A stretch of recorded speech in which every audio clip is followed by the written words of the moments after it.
Արգելի գործընկերներ, մեծարգո Տիկին Դիմիտրիո, տիկնայք և պարոնայք, ուզում եմ ասել, որ քիչ առաջ տեղի ունեցավ իմ և Կիպրոսի գործընկերոջ միջև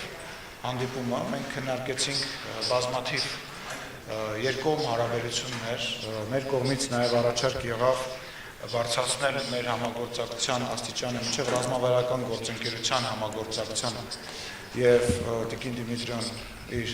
կողմից դրական արձագանքեց այս առաջարկին, ինչպես նաև մենք քննարկեցինք մեր համագործակցությունը տարբեր միջազգային հարթակներում, պետք է ձեզ տեղեկացնեմ, որ ինձ համար այսօր շատ կարևոր ու շատ հաճելի օր է, որտեղ իմ գործընկերը Հայաստանի Հանրապետության ամենավառ, ամենաարտահայտված ընկերներից է միջազգային հարթակներում։ Այն գործունեությունը, որը իրականացնում է Տիկին Դիմիտրիոն միջազգային հարթակներում, ես չեմ կարող թաքցնել,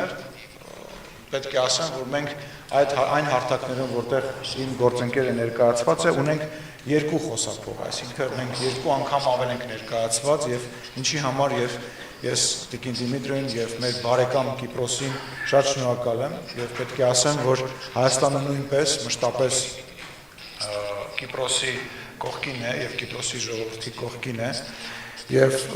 Տիկին Դիմիտրիոն ես տեղեկացրեցի նաև մեր այն իրավիճակի մասին, որը որ այսօր կա կապված Հայաստանի և Ադրբեջանի միջև խաղաղության համաձայնագրի հետ և վստահ եմ, որ խաղաղության հաստատման ճանապարհին Կիպրոսը իր ներդրումը կունենա, ինչպես անցյալում է ունեցել և ինչպես մշտապես աջակցել է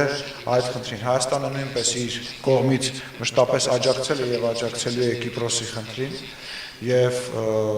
ես դրա մասին նույնպես քննարկում ունեցա Տիկին Դիմիտրիոյի հետ, ինչպես նաև տեղեկացրեցի մեր ռազմագերիների, անհայտ կորածների հետ կապված խնդրին և պետք է ասեմ, որ երկկողմ կա լիակատար ընկալում մեր շահերի լիակատար համընկնում, որի համար ևս մեկ անգամ շնորհակալ եմ իմ հարգելի գործընկերոջը և ևս մեկ անգամ ողջունում եմ և բարի գալուստ եմ ասում Հայաստան։